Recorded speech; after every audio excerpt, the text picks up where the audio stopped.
Good afternoon, everybody. My name is Damilola Bisuga, and you are listening to the Damilola Bisuga Show on All FM 96.9. I'm here every single Friday bringing you the latest, juiciest celebrity gossip, gist and news. So yeah, if you ever want to find out what's happening in the world of celebrity, you are definitely tuned into the right show. I'm joined every week by my co-host, and he goes by the name of DJ Mento. DJ Mr. Mento. Mr. DJ Mento. Mr. DJ Mento. Mr. DJ. Yeah. You got to put the Mr. before the DJ. Yeah, you know? Good to be here, guys. As usual, every week, every Fridays, we always hear something new, something special as usual. So I'm just surprised you could even talk like this. Yeah. Oh gosh, I'll come back to me. But yeah, we've got a special guest in the studio as well. We've got two special guests. One of them is on his way, and one of them is in the studio right now. One of them is on time. One of them is on time. Yes. And he goes by the name of Dan Soff. So hi, Dan. Hey, Mento. Hey, Damilola. How you feeling? That was a very African way to say my name, by the way. Repeat that for me. Damilola. The thing is, I'm Nigerian, I'm African, but most people don't accept me as like African or Nigerian. Oh, bless. Honestly, because a lot of my uncles, the way that when they see me, when they find out I haven't been there, I can't speak the language. So they always put pressure on me, saying you gotta go, you gotta learn Yoruba. So I'm glad when someone says. Yeah, that sounded. Do you understand a little bit of Yoruba? A little bit, but really little bits. Mm-hmm. And it's I'm always wondering, are they saying bad stuff about me? No, it's okay. I think I feel you. I'm kind of the same. I'm Nigerian, born in Nigeria, but grew up in Ireland and then moved to Manchester. So that's a mix. But I understand Yoruba, but then I don't speak it. Yeah, I know. But I still hear it. I think most people understand but they don't. Yeah, the abusive ones because because it's like body language, isn't it? Yeah, no, you can there's tell a when look. someone is like. I've grown up around it. There's a look that my mum will give me where I know she's cussing me out. I don't have to understand it, but I know she's cussing me out. That is hilarious. Yeah. Are you Yoruba as well? I'm Yoruba. Yeah, this is what I'm saying. We're all Yoruba. But you speak it, okay? Yeah, don't rub it in. Look at him. He speaks it. Yeah, so I get that. I'm just happy at least I can hear it, so nobody can say nothing to me. So you can understand it at least. I can understand it, so nobody can say nothing to me really or about me. Sometimes I remember when I was younger, I used to pretend back when I was a teenager. Yeah. And you'd be rolling, thinking you're bad, rolling with your friends would be rolling with these older guys, thinking you're all bad and everything. Yeah. And then just your friends, not you. No, not me. I was the good girl. I was the good girl of the group. Okay. So it would be rolling, and then they're usually Nigerian guys. Nigerian guys. And my friends were Zimbabwean or Igbo, so predominantly Zimbabwean. So I used to pretend that I was Zimbabwean, and I used to deny I was Nigerian. You used to deny so it. then when they used to start speaking in Yoruba and all of that, they're saying I'll be hearing everything. What was the worst thing you picked up? Basically, insulting, talking bad about one of my girlfriends. Talking. So were your friends bad. in it? Did your friends know you were Nigerian? Oh yeah, no, they knew. My friends knew. Did you tell them? Did you snitch? I'm not going to say I'm Nigerian. No, but did you snitch on what they were saying that you picked up? Oh yeah, when I had to. Yeah. Okay, I told my friend, I was like, this guy just said this, by the way, and she's like, really? Okay. So then we'd up and bounce. But it was funny. It got me out of a few situations. Do you know what's funny? When I was younger, it wasn't that cool to be Nigerian or African. No, it wasn't. It was cooler to be Jamaican. Definitely. Then it's music starting. I don't know. So it was cooler to be. Okay. Go on. Yeah, it was cooler to be Jamaican. All of my friends that were Jamaican black was cool, but because we were fresher in terms of, they used to call us freshies. Yeah, I remember. They used to call us freshies. So a lot of my black friends that were African Nigerian, they wanted to be Jamaican, and then it was almost some people go around saying, I'm Nigerian, but people say that I look Jamaican. And I'm like, well, maybe your dad cheated on your mum. African Jamaican. Yeah, that's what I'm trying to say. I'm proud to be recognized as African. The only thing is, people can't tell where I'm from specifically. So when people see me, they don't know straight away that I'm from Nigeria. So I'll have an African uncle, they'll see me and say, where are you from? And I'm like, I'm Nigerian. They're like, you don't look Nigerian, you look from Mali. Yeah. I get Mali, I get Senegal, I get Sudan. You don't look Nigerian. This is what I'm saying, but look, don't do this to me. Cote d'Ivoire.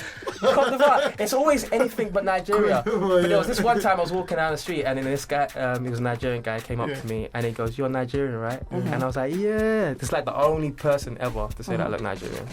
Excellent. So we're going to be finding out a lot more about Dan Soff and what he does with his. You're a comedian. Yeah. And we're going to be finding a lot more, talking to him about his comedy shows and everything that he's got coming up. And right now we're going to take a short musical break, and when we come back we're going to talk more about the celebrity stories that we've got this week. But before we go on a break, how's your week been, Mento? It's been funny, man. My birthday was on Tuesday, and I've been like preparation and trying to get money here and there, and it's been very, very. It's not been easy, anyways. Well, so your birthday was happy belated birthday. Happy birthday, Mento. Yeah. How old? So it's been alright. I like how you ignored this question. He said how old. Do you know the funny thing is? He was speaking with a cool voice like, "I'm DJ Mento." I said, "How old?" He goes, "It's been alright." His voice went 2 octaves higher. Do you want to skip that? We can go to ad breaks. Let's go to ad breaks. I'm a year older, that's all I can say. Yeah, okay, cool. Oh, no, we'll have gone. Yeah, so you've had a busy week planning. And your party's on Saturday, isn't it? Yeah. Where's the party?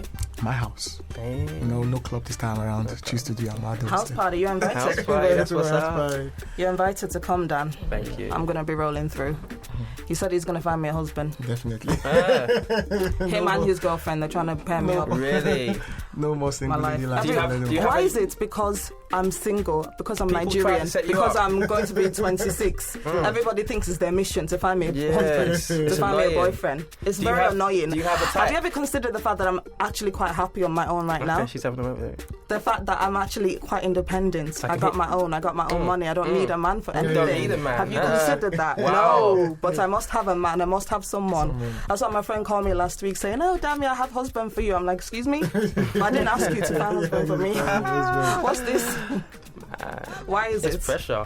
Because, people think society, especially Nigerian society, the thing is I don't get, because I've got an older brother who's still unmarried, so he's got all the pressure. He's like 33, and obviously that's a lot of pressure, so I escape it. But with Nigerian, you got, as soon as you know, the crazy thing is when you're growing up, no boyfriend, no girlfriend, no what's the name, but as soon as you hit that 21, why aren't you married? It's crazy. And then you said you dodged it. We're going to come back to that. How did you escape it? No, I'm dodging it. Oh, you're dodging it by not answering calls. I'm in a different country. Well, it's only girls who always get that anyways. Yeah, girls get girls more. Always, There's more pressure because of the TikTok. Which TikTok? I don't know why I said that. I don't know why I said that. Let's go to ad breaks again. Well, I'm going to come back to that. But my week has been not that great. I've been very poorly. I was actually in hospital on Tuesday. Wow. And so I'm still recovering. I wasn't sure if I was going to make it today, but I'm strong. Stay strong. And I'm here. And thank you for that. Thank you. So I said, no, I can't let people down. I can't let our followers, our listeners down. I can't let my guests down. So I'm gonna roll through and be a trooper. This is what she does for you, man. I know, man. But I appreciate the effort. But I'm feeling a little bit better now. So hopefully I'll be good, great in time for tomorrow for this party. I'm just praying for tomorrow evening. But she's got an excuse set up. Dan knows. So okay. But I'm going to take a break now, and I'm playing Jada a little bit more. Enjoy. You're listening to All FM 96.9.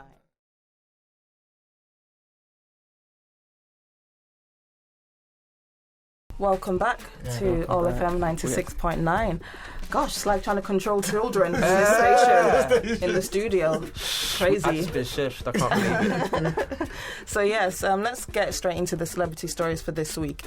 Let's talk about Amber Rose. So a picture came up last week of her kissing her ex-husband, Wiz Khalifa. So Twitter went into meltdown. Oh my God, why is she kissing Wiz? And are they back together? And blah, blah, blah. So I'm just like, first of all, I didn't see anything wrong with it. They share a child together. There's always going to be something. You're connected forever. You have this child forever. A child isn't just till 18. It's for the rest of your life. Yeah. Hopefully you're not to 18 anyway. So I'm just like, I didn't see anything wrong with it. But why did Black Twitter just go into meltdown? What's people's problems with this photo? It looked quite intimate. It mouth to mouth, a deep kiss. But I'm like, That's not That's too nothing bad. to you. So what about, I don't know, is Wiz dating anyone? Wiz Khalifa, is he dating? Not that I know of right now. If he's dating someone, is that okay? Okay. If he was go. dating someone, I still wouldn't feel that bad about it because... I don't know, man. To me, it looked intimate, and they were a big couple when they were together. They were a big couple. So there's going to be a lot of people wanting them to get back together as well. They were like a dynamic duo. How many, we've got Beyonce and Jay right now. Yeah. And we got Kanye and Kim, and they were like the third in black kind of. And back to Nigeria, we've got Don't forget Will Smith and Jada. They're still going 20-something years. Nobody cares about Will Smith and Jada. What? I care about them. No, but I care about them. Have you heard? There's rumours as well that there's an open relationship. I don't know if it's a proper marriage as well. Have you not heard of those? Who? See, Rob is also the photography guy. He's just confirmed that it is. Yeah. Will Smith and Jada, they have allegedly, I have to say this because I don't want to get sued or anything like that. Okay. Allegedly, they've got like an open relationship where, Jada can go out and do what she wants. Will can go out and do what he wants. I've never heard that. I'm telling you now, the internet, I'm on the internet all the time. The internet will tell you everything. Bro, they've got an open relationship. That's exclusive news for me. That's exclusive from Dan Soff, but at the same time, I don't want to be sued. You heard it first.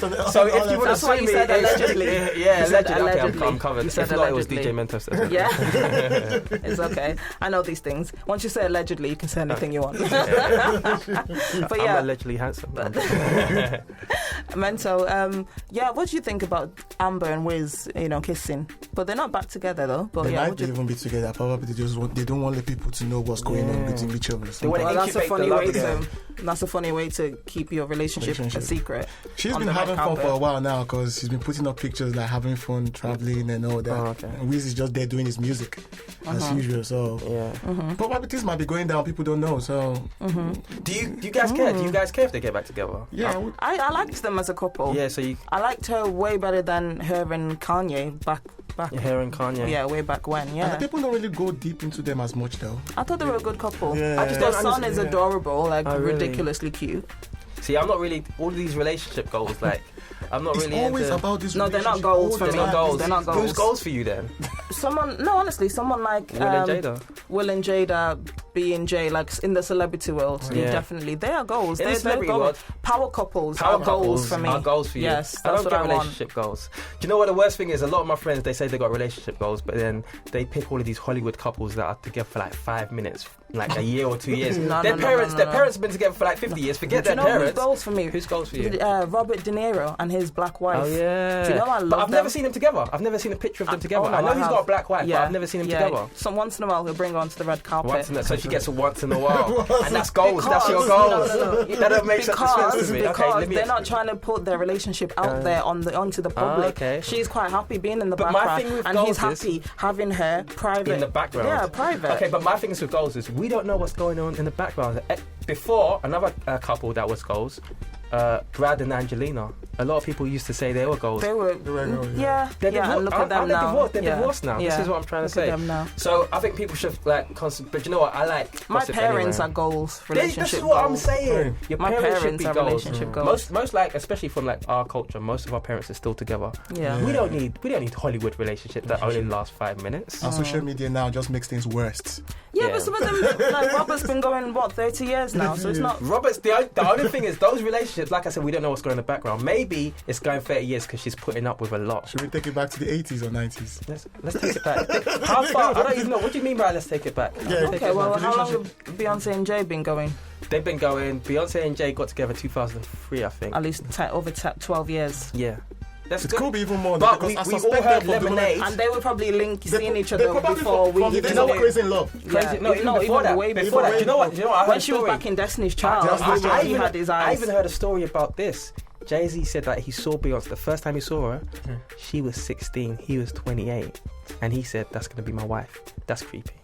But at least he's not like Tiger. He waited until she was 18. Then he called her. But who scouted her from 16? And it was 28. That's not good. Is it not good? That's not good. And these are your goals. It's pedophiles. Basically. No, I agree. It is a bit creepy, but he waited. Because the fact that she was 16, but he waited. He waited not at least. Not like that Tiger. Silly Tiger. And Kylie Jenner. But at least now both of them have sound mind and they're still together. So that's good. Who has sound mind, sorry? I think Tiger's sound mind. Why hasn't he got a sound mind? I don't. What do They're you my mean goals. I'm gonna start. No, I'm joking. I was actually shocked. Know that. Robert knows everything. So Amber Rose went onto Twitter or Instagram and she said, I quote, "Please allow me an opportunity to introduce my situation. I'm super sad and I would like to let my supporters know what's going on in my life. Wiz Khalifa and I are family, and we will be family for the rest of our lives for Sebastian, which is their son. We've been through hell and back, so a kiss on the lips for a photo and a night out of fun is not a big deal for either of us. We are in a great place, but we are very much still divorced and not together. And to the awesome person I got to spend the last 5 months with, she was dating a guy called Vladimir, something like that, and they broke up due to our own personal reasons, but we still care about each other tremendously and love each other's families even more. So please understand that we are all human and we all have feelings too. Nobody got dumped, and nothing we do over here is malicious. It's just how life goes sometimes." He got dumped. Somebody got dumped. He got dumped. But isn't it funny that now there's a picture, now she's dumped that guy, there's a picture of them kissing now.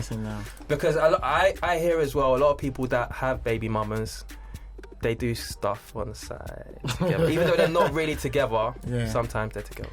Which I get you, which is why my problem would be dating someone with I watched your children video. elsewhere. Exactly. You never really know what's going to happen. Know. Yeah. And each time he goes and drops the kids off, there's with a relationship. Exactly. And he comes back a little bit later than he really should be. Like, what's going on? Excuse. I'm just going to go see my kids. With the kids. Do you remember your skit on Straight Talk? I ain't got time for the old baby mama drama. Yeah, I can't wait for Straight Talk Manchester. Thank you. Basically, a new show that I'm working on, and it's 5 young adults, females, and 5 young adult males, 5 girls, 5 guys, and we debate on a whole range of things, relationship issues, not even just relationships, but anything that affects us as young adults here in Manchester. And we thought it was about time that Manchester had its own platform as well. Not everyday London, not everyday London. I'm from London. No, shush. I don't like you London people. I'm joking. This is the third time I've been shushed today. Not everything London, innit? So this is Manchester. So one of the topics one week was about would you date a girl who already had a child? And most of the guys said no. So I was like, and the girls, especially some of the mothers, were getting like a bit offended. Triggered. And I'm like, but I agree with the guys, because I wouldn't date a guy with children either. And this is why. Yeah. I just don't want to deal with the whole baby mama drama. The older you get, like, there's no drama. I'm like, there is drama. There's drama. The older you get, the more baggage anyway. Exactly. So that's why it becomes difficult. I wouldn't date. Do you know what? The guys saying they wouldn't date. Did you ask them what they mean by date? Because I'm sure guys will casually get with women with babies. No, to actually have something like a proper relationship, serious with the woman who already has children. I think even for instance, if I was a woman, I'd feel really bad just because I hear so many stories about children when you bring a stepdad into a situation or stuff like that. But I just think you want to keep the family. Yeah, that was one of the points used. You want to keep it a family about unit. The whole stepdad thing. It gets tricky. Yeah, it gets. And then all this, you're not my dad, and all this type of stuff from the kids. What do you say? This is what I'm trying to say. But the good thing about, if I was to get into that situation, it means that I can get to treat the stepchildren worse than my original. That's good, because wait, what? Giving at Christmas. Could you explain that again? At Christmas, one of them get a good present. I'll offer just another one. That's so wrong. Why treat them equally, man. Yeah. Okay, for the radio, I'll treat them equally. He will treat them equally anyways. He's just saying that. You could. Are you sure? He's a nice guy. I'm not that sure. I'm definitely a nice guy. I'm definitely a nice guy, but there's only so much money. So this is the comedy part of it. No, I'm just saying, there's only so much money. Don't make me die on the station right now, bro. You're a comedian. Why did you say? So hang on. So you're dating a girl, and so you've got your own child with this girl, and then this girl has 1 or 2 of her own other children. Okay. Wow. You're saying you would treat your child differently. My child is my child. In terms of but you're living under the same roof with these other 2 children. Yeah. I'm not saying that it's going to be a Cinderella story, and the stepsisters are going to be like Cinderella. But what I'm saying is, my child is my child, right? That's number 1 priority. That makes sense, right? You understand that? I don't think you can do that. I don't think you can do that. I'm just thinking. I don't think you can do that. I'm trying to relate, but no, nobody's relating. No, I don't think you can do that. I think if you're living with this woman, you're all under the same roof. Yeah. How do you think those other two children are going to feel? Because they're going to see the way you're treating your own child because it's your blood. That way? Would you, if you were in that situation, would you with the I'll child? be like, I wish I had a bear dad, and then the child would be like, yes, I'm glad I got this dad, and it'll be grateful for me. I don't know. No. I think if you're ever in that situation, Dan. But to be fair, I'm never going to be in that situation. I don't think I'll get. You don't know. You don't know. Wow, don't put that on me. Go for it. Go for it. Go for it. He's not just. No, she said you don't know. This topic is not for him. Let's move. Let's talk about Mento's age again. Let's talk about DJ Mento's age again. Let's switch. DJ Mento, how old are you? I'm 29, anyways. Exactly. He's 29. Yeah, I'm not. Do I look young? Why does Dan look surprised? I don't know if that was a joke. I thought that was a joke. I'm joking. He doesn't look 29, right? I don't want to get in trouble. Face. I don't want to get in trouble. You have a young face, though. You've got a young face. Yeah, because I look up. And last week when you last week he shaved all his beard and his mustache. Like it was like literally like a baby bottom face. He was so young. I can't grow a beard, so that's I've got beard envy. I wish I could grow one. I've always. But you've got a little shining outline. Here's the thing. My favourite comedian's Chris Rock. Okay. He's got this. Jamie Foxx. You kind of got that look Kevin of Chris Rocky look. Yeah, Dave Chappelle. Well, Dave Chappelle doesn't have one, but who cares about Dave Chappelle? But yeah, that's the reason why I have it. All black comedians got it, so I thought I'd get it too. Excellent. So, in other news, celebrity news this week, we have had. Have you heard of Ice Prince? I've heard of Ice Prince. Okay, so for those who don't, how would you describe Ice Prince, Mr. Mensah? He's a Nigerian rapper. He's an African artist, basically, but he's from Nigeria, so he raps. He's a rapper, basically. Okay, so Nigerian-based rapper. And it's mostly rap and hip-hop that he does, right? With the odd little bit of Afro R&B. Pop, yeah. What's his most famous song? Oleku. Yeah. Oleku. Oh, yeah. How's it go again? You want to sing it? Yeah, I think I know it. I love it. Yeah. That's not. For me, my favourite is Aboki. Aboki. You want to sing something? No. Okay, cool. My throat. I need to sing Okay, cool. So I just get better at my Afro beats. I'm not really in. Yes, you do. I'll see if we can find Ice Prince for you. But yeah, so he's come up in the news this week talking about his ex-girlfriend by the name of Mayma. She's like a half Ghanaian, half French, girl. So she's well known. She's in the public eye as well over in Africa. And he came out to talk about the fact that he is a serial cheater. So he was asked, okay, so why do you always cheat? And he's just like, oh, well, it's just in me. I can't help it. It's just a guy thing. I just keep on cheating. So they were asking, like, why do your relationships keep going wrong? And, did this last girl, Mayma, because people put her on blast saying that their relationship broke down because Mayma cheated on Ice.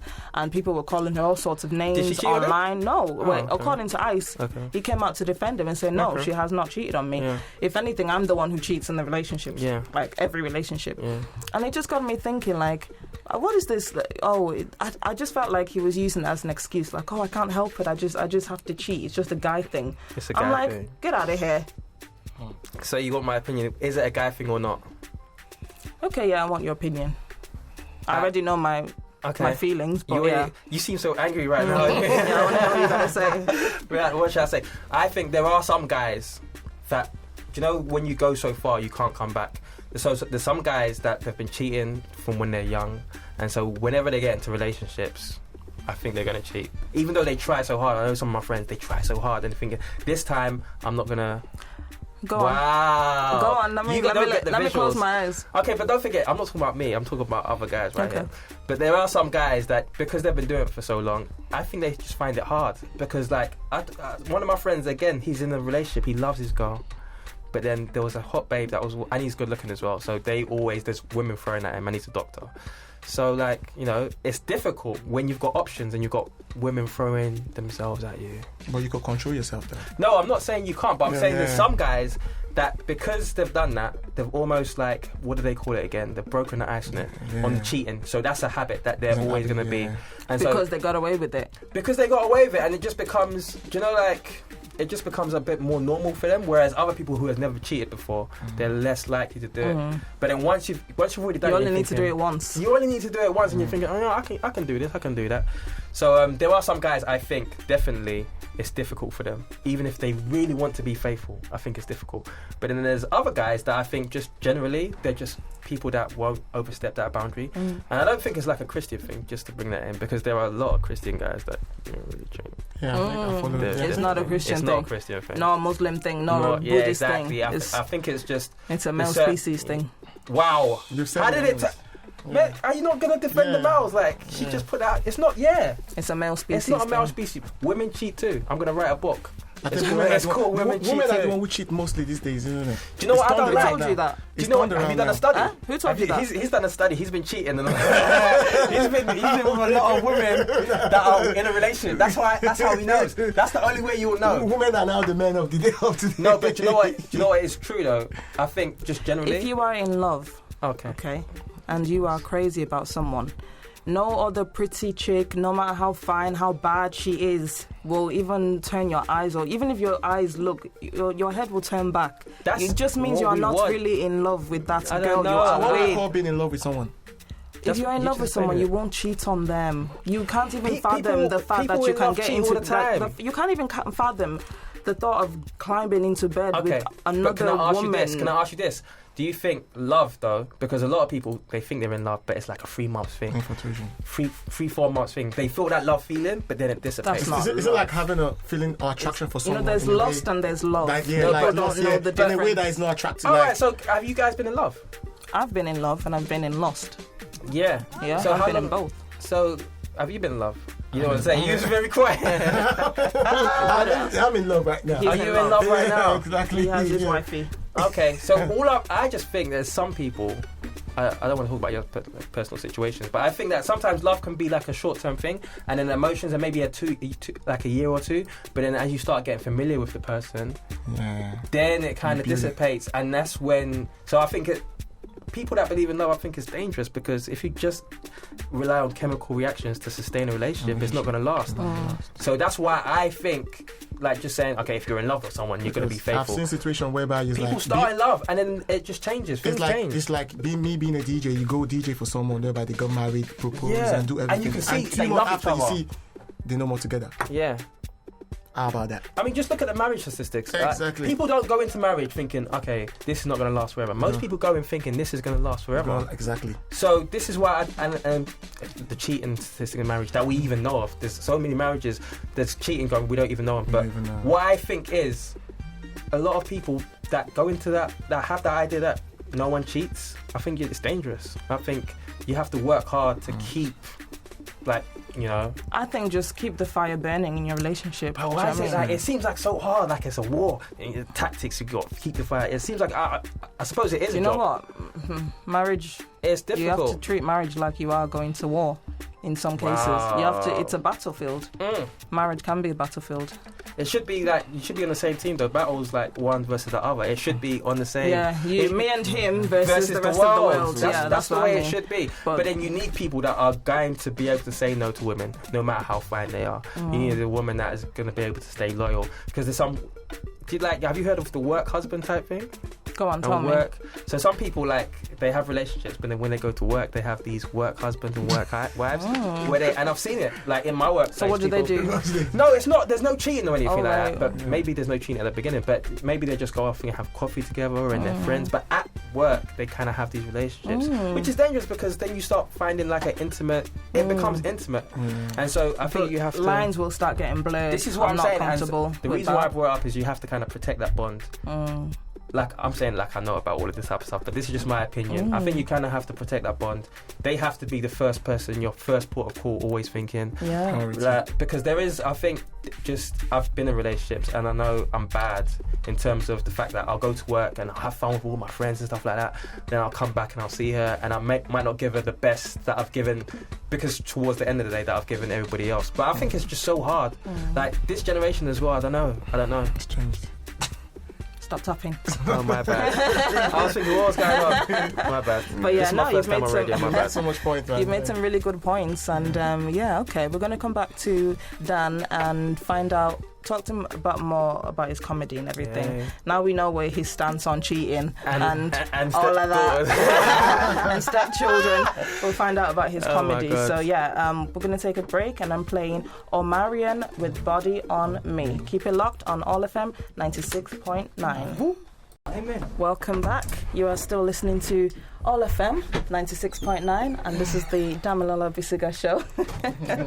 Everyone ran back to their seats like lightning.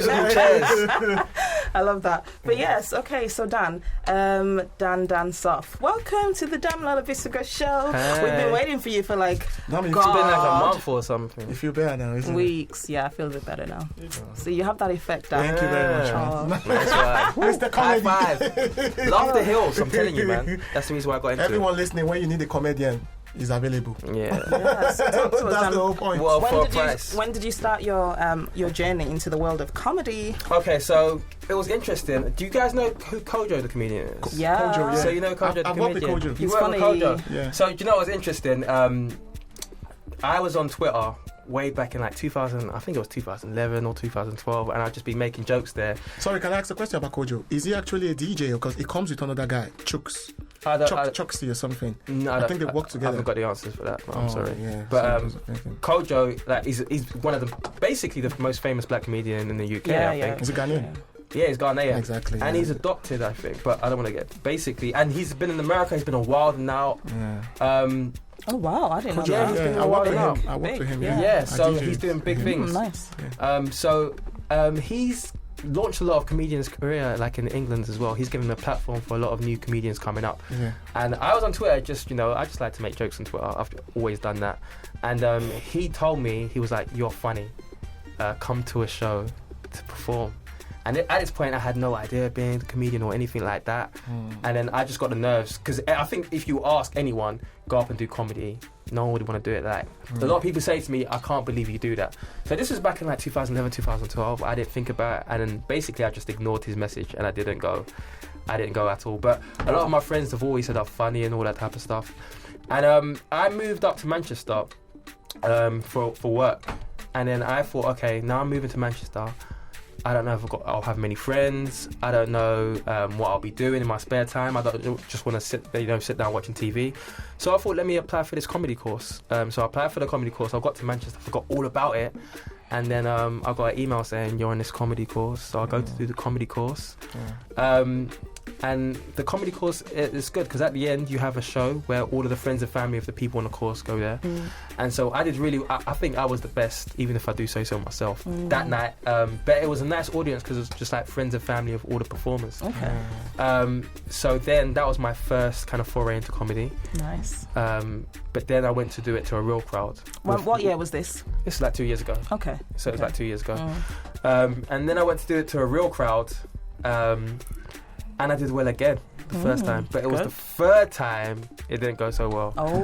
It was almost like nothing worked, and I was thinking, wow, like this is when I realised it was hard. Yeah. And then I think, again, it picked up the next time I did it. So what didn't work for that third show? I'm curious. Sometimes things happen like that. No, do you know what it is? Yeah. I was naive at that point. Don't forget, I'm just starting. I did the comedy course, but they don't. It just gets you on stage. So the second time I did it was okay again, because I had some of my friends there. In fact, I'm not gonna lie, I blew the roof off. I was playing it down, I blew the roof off. But then the third time, what happened was there was someone in that building that saw me, and there's a black comedy show that goes on in a comedy store called Laugh to Your Fart. Okay. And there's like, so you know. Yeah. But so basically, someone saw me rip in that room, and they said, "Listen, there's a black comedy show that goes on the comedy store. You should do it." Now, the room that I did then, there was like a little room with 30 people. This comedy store gig had like 400 people. Oh. It's the comedy store. Different. It's different.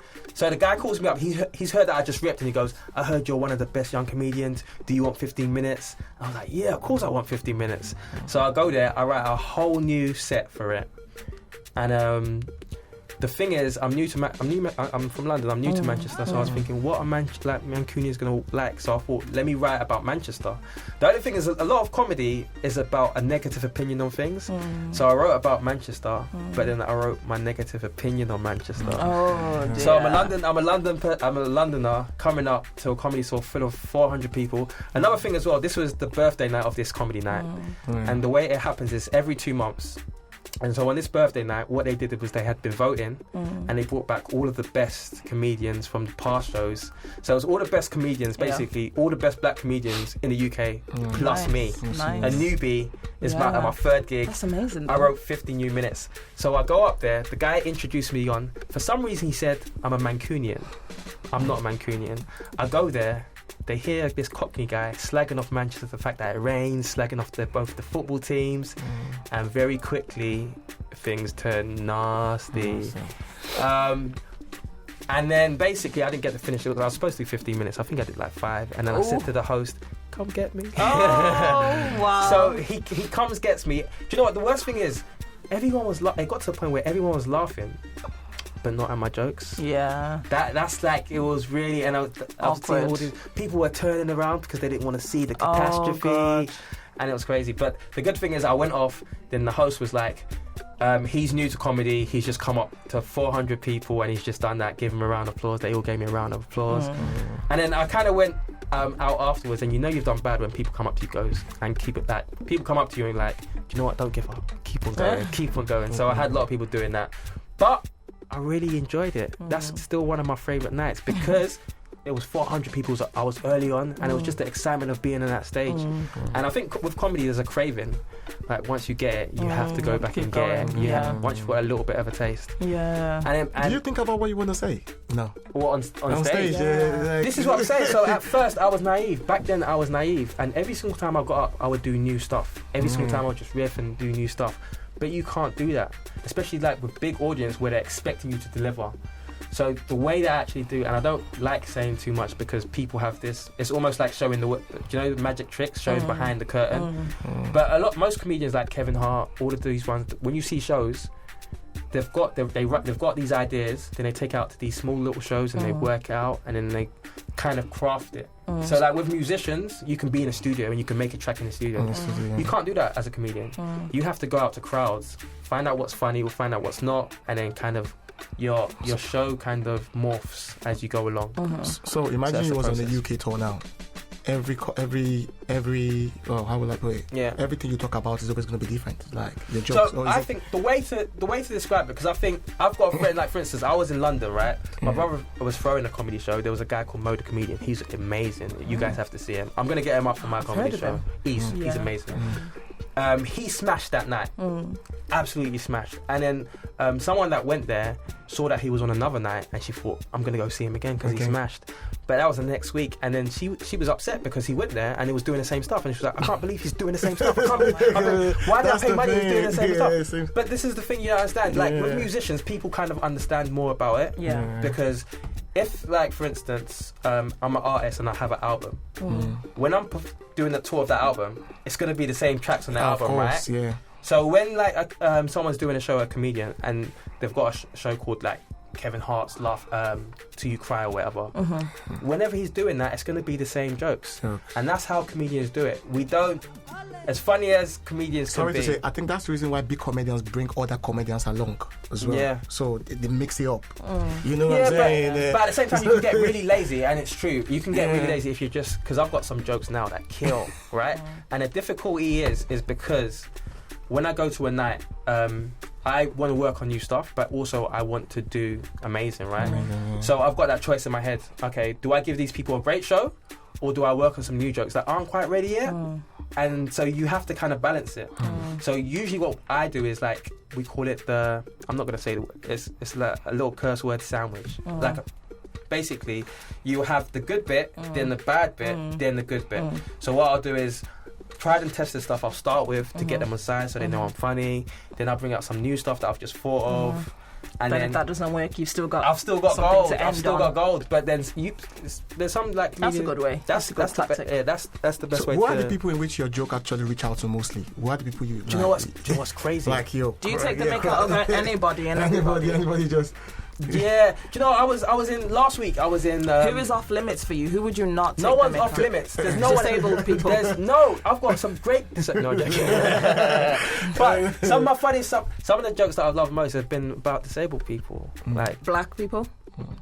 Black white people. No one can be off limits. Yeah. No one can be off limits. Yeah. But what I would say is that I would want. Let's say I'm doing a joke about a disabled person.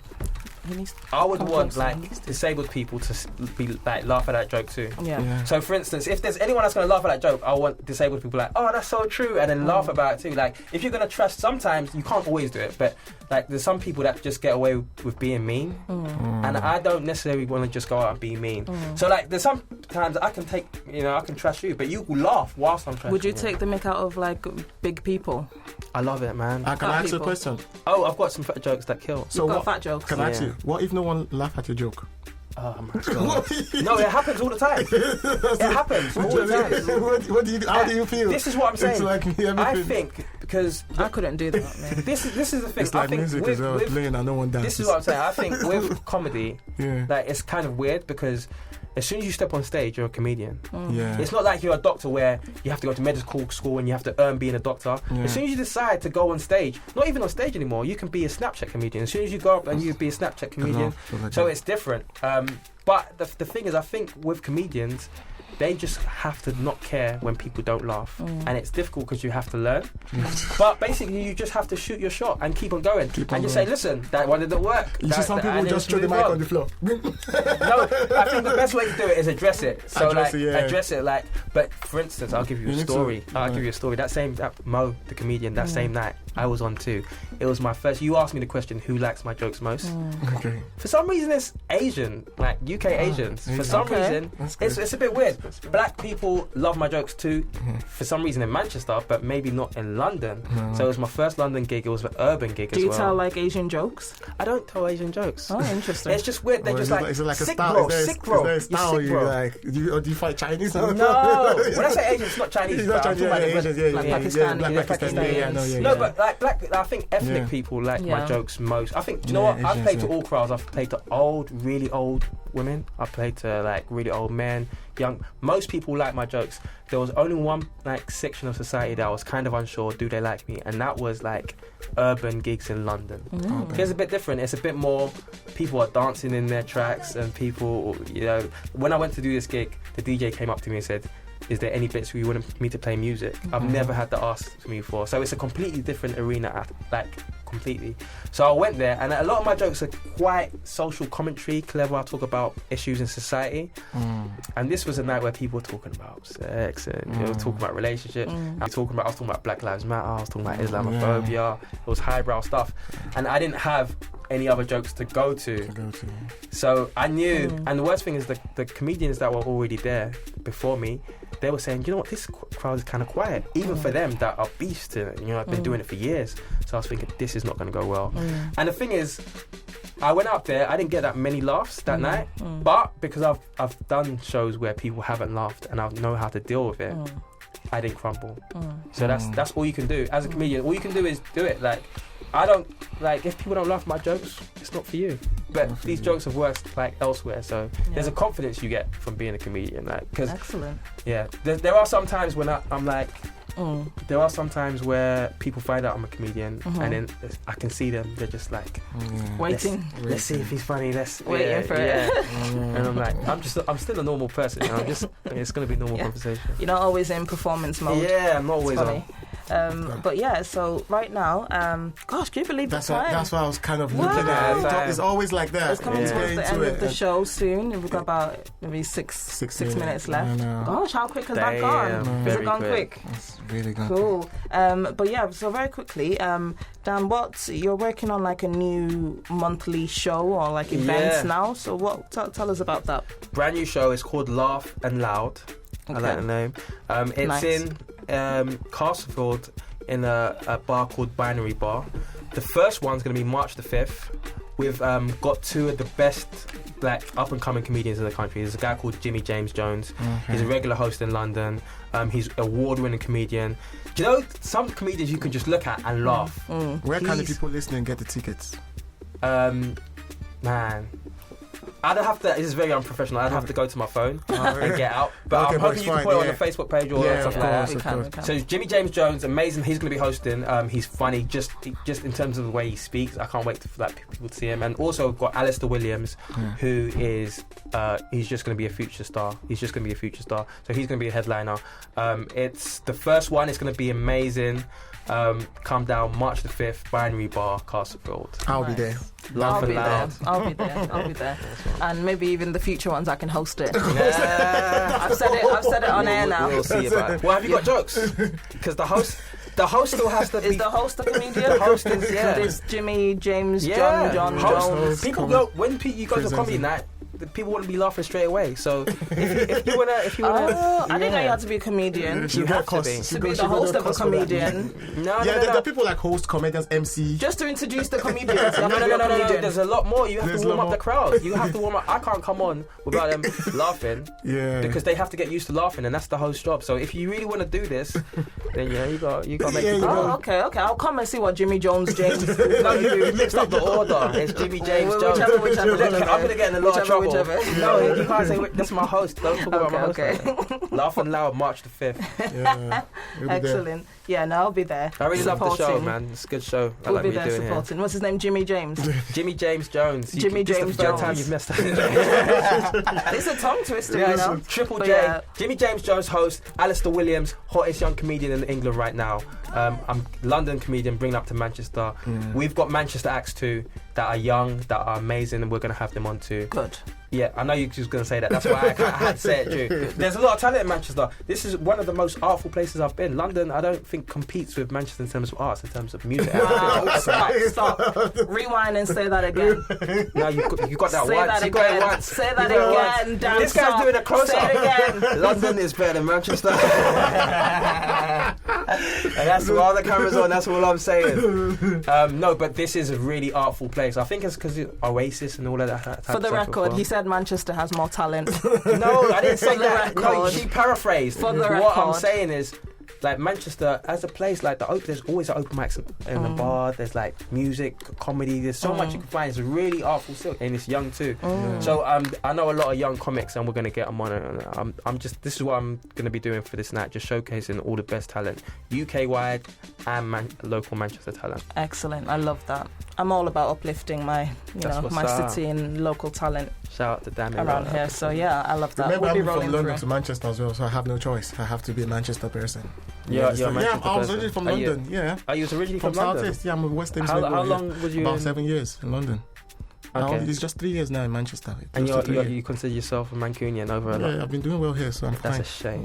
I could see the difference. But you still call yourself a London boy, don't you? I still keep to my London friends, yeah. And plus, you even your vernacular in London. I'm born and raised London, so I'll always be London. Get that London thing. But there is, the North does have like a little friendlier kind of most people in my party as well. A little friendlier, way I still want to, London people might be listening, I still don't want to. Way friendlier. But yeah, it's that northern, hospitality. No, southern hospitality. People say southern hospitality. We've got that northern. Yeah, we've got northern hospitality. Every time I go to London, we're the funniest people. Yes. We're funnier than Londoners. Every time I go to London, everyone's just so mean, angry. Yeah, you don't see that smile. Everyone's just running. Everyone's rushing. Where are you rushing? Everyone's about their business. And where are you rushing to? Well, to make that money. God, every time. It's too much, man. It's too Nobody much. can just like. Mento, I don't like the way smile. that you've quickly turned into a Mancunian. He's only 3 years. He's ours now. You're even on that side of the table. No, I beg. He's ours now. He's ours now. Oh my days. I still go to London regularly. This is what I'm saying. Yeah, but he's ours. We don't want you back anymore. If you want to go back to London, you better start speaking nicer about London. I know. Amazing. So where can people find you, Dan? Yeah, just on Facebook. If you search Daniel Soff or Dan Soff, you should be able to find my Facebook page. I'm on Twitter. If you search Daniel Soff, you'll be able to find my Twitter too. And that's basically what I'm on. I'm on Snapchat. How do you spell the Soff? SOFF. Okay. Yeah. So, excellent. So Dan Soff, like Dance Off, but Dan Soff. Dan Soff. Yeah. Dan Soff. Cool. Big shout out to Mr. Peter McJob for introducing myself to Dan. Funny. And hopefully, he's funny. No, I've known him for years. So thank you, Mr. Peter. I think he's listening today. And so hopefully Dan will be joining us a little bit more regularly from now on. Next week we're joined by, he's just being stupid. He doesn't want to come every week. I'll come every 2 weeks. I'm a superstar. You're lucky that I don't come every once a month. I'm joking. Oh, please, though.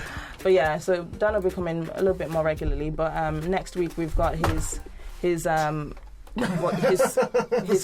Tayo. My compadre Tayo. Well, Tayo. He says Tayo. See the way I said Damilola? Yeah, he's Tayo, and he is one of the young comedians I was talking about. He's amazing. Impressions. He's young.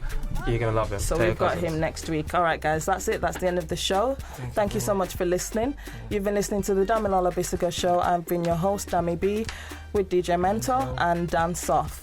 We'll be back same time next week, 3 p.m, only on All FM 96.9. I'm ending the show with Tiwa Savage featuring Wizkid with Bad. Enjoy and have a great week. Thank you.